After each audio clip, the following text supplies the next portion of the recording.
Hello everyone, welcome to the fourth episode of our series ROS2 Basics. In this episode, we'll dive into one of the core concepts of ROS2, the topics. We are going to understand their purpose, how they work, and how we can publish and subscribe to them. We will do this first with command lines in terminal, then with Python nodes. As explained in the first video of the series, ROS2 has a distributed architecture. This means that ROS2 systems are made up of several nodes communicating with each other, where each node has a precise function. There are three fundamental ways for nodes to communicate: topics, services, and actions. In this episode, we will focus on topics, as this is the simplest method. It will be used to exchange data quickly in one-way communication. Topics are used for all continuous data flows, such as sensor values, low-level commands like speed control, and robot state, like its position. It could be considered as the default communication method to use if you don't have specific needs such as feedback, synchronous or asynchronous behavior. A topic is a channel where nodes can send and receive one type of message. The basic example is one node, the publisher, sends message to the topic, and another node, called subscriber, receives this message by subscribing to the same topic. Each time a message is received by the subscriber, an event named callback that executes a function is triggered. A lot of different configurations are possible: one-to-one, one-to-many, many-to-many. Every message sent by a publisher on a topic is then picked up by any subscribers that listens to that topic. The message exchange on ROS2 topics are interfaces that follow specific structures, such as simple types like integers or strings, or more complex types like arrays or custom-defined message. In the examples of this video, we will use the string, twist, and laser scan message, which are built-in message in ROS2. You can view them with the following commands: ROS2 interface show the package name /message / the name of the message. Let's use the command line interface to do our first manipulation with topics. First, you can check for available topics using the command ROS2 topic list. There are only the default topics used by ROS2. Now we publish the data on the topic example topic with the command ROS2 topic pub. So ROS2 topic / topic name, message type, then the message to send. It will publish in loop our message until we stop it. If we do ROS2 topic list again, we'll now see the topics that we are publishing on. We can subscribe to this topic with the command ROS2 topic echo / the topic name. It will display the message received. If we use the command ROS2 topic info, we can see the type of the topic, the number of publisher and subscriber. If you use the same command with the argument v, you will have more detail like the name of the nodes and their QoS. QoS is a settings for ROS2 communication. We'll talk about QoS in future videos as it's a more advanced topic. For now, we'll use the default QoS of ROS2 communications. Now that we have seen how to use the CLI to interact with topics, we'll create Python publisher and subscriber nodes in our Python package. We are going to publish a string from a node named TextPublisher on the topic example string topic, and subscribe to this topic on a node named TextSubscriber. This subscriber will print the received string in its callback. Let's create a publisher that will publish on the topic example string. Let's break down the code. We start by including the required library to create our node: the ROS2 Python library RCLPy, the node class, and the message strings that we will use in this example. Then, we create a class that we inherit from the node class. We use the init method to create the node with the name provided in argument. Then, we create the publisher. We need to indicate the message type, the topic name, and the QoS settings. As we want to use the default ones, we only need to set the queue size, and we set it to 10. The queue size is the number of messages to keep if they arrive faster than they can be handled by the subscriber. They will be processed once the subscriber can do it. Then, we create a timer that will execute the function timer callback at every second. The function timer callback will create a string ROS message and fill it with a Python string. We just add a counter in the string for the example. Then, we use the function publish of our publisher to publish the data on the topic example string topic. At the end of the file, you have the main function where we initialize the ROS2 program, create the node object, and use the spin commands that keep Python from exiting the node until it's stopped by the user. Our node is finished, so we need to update setup.py and package.xml to make the node executable after the compilation. In the setup.py, you just need to add this line, And in the package.xml, you just need to add this tag to add a new dependency std message.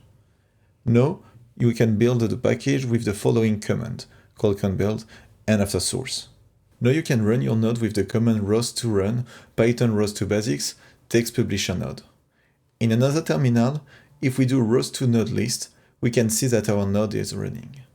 The ROS2 topic list shows that the topic example string topics is published. Let's do ROS2 topic echo example string topic. We can see that the data is published, so our publisher is working fine. Now, let's create a subscriber to subscribe to this topic. Let's check the code step by step. The subscriber follows a similar structure than the publisher node on the declaration part. There we have the subscriber declaration. We need to indicate the message type, the topic, the callback function, and the QoS settings. There, we will use the default QoS with the queue size of 10 to match the publisher. The good practice is to have the same QoS settings for the publisher and the subscriber. We create a class attribute of type string to store the data from the topic. Then, we have the callback function.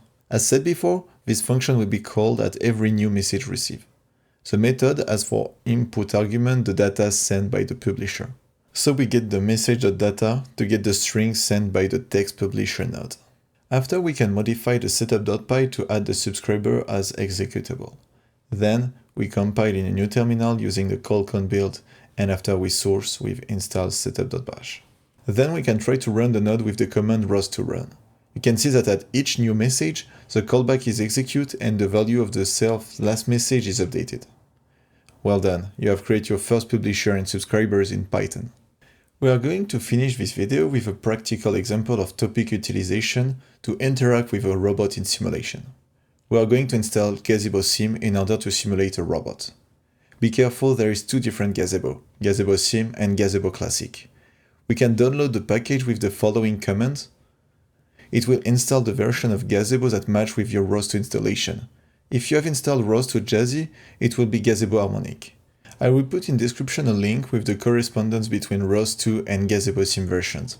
Once you have finished installing Gazebo packages, you can install the ZeroDiff Drive package by cloning the repository in your workspace. The link is also in description. You need to build and source, and then you will be able to start the simulation by running the following commands. If you are interested about a tutorial on this robot simulation, let me know in comment section.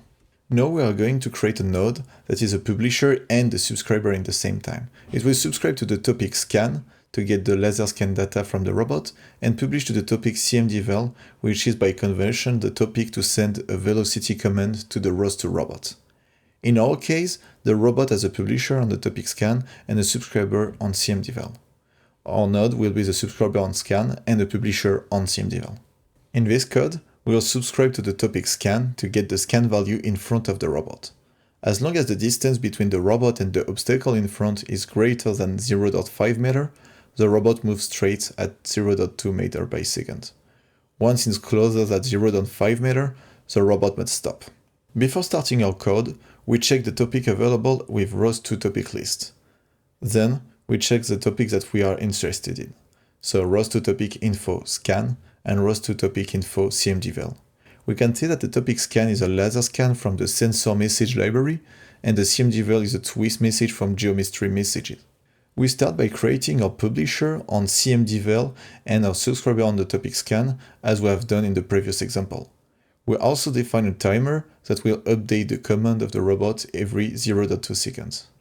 We create a callback function of the subscriber to get the last updated value from our laser scan, and we get the middle value of our laser scan to get the distance of the obstacle in front of the robot. Then we create our timer callback named control loop, where we check our front distance. If it is smaller than 0.5 meter, we publish a linear command velocity of 0 to stop the robot. Else, we publish a linear speed of 0.2 meter by second. Once again, we need to modify the setup.py and the package XML to be able to compile the node.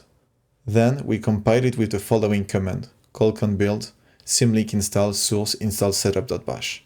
The argument symlink install allow you to execute the Python node without needing to compile it again after new modifications. Let's test the node with the command ROS2run. You can see that the robot is moving, then stop when it's close enough to the obstacle. Your node should work as expected. Congratulations, You have finished this tutorial on topics, publisher, and subscribers. In the next episode of ROS2 Basics, we'll cover the topics with the C++ nodes. Be sure to like, subscribe, and turn on the bell to stay informed about ROS2 Basics series and upcoming videos. If you have any question or topic to suggest, leave a comment.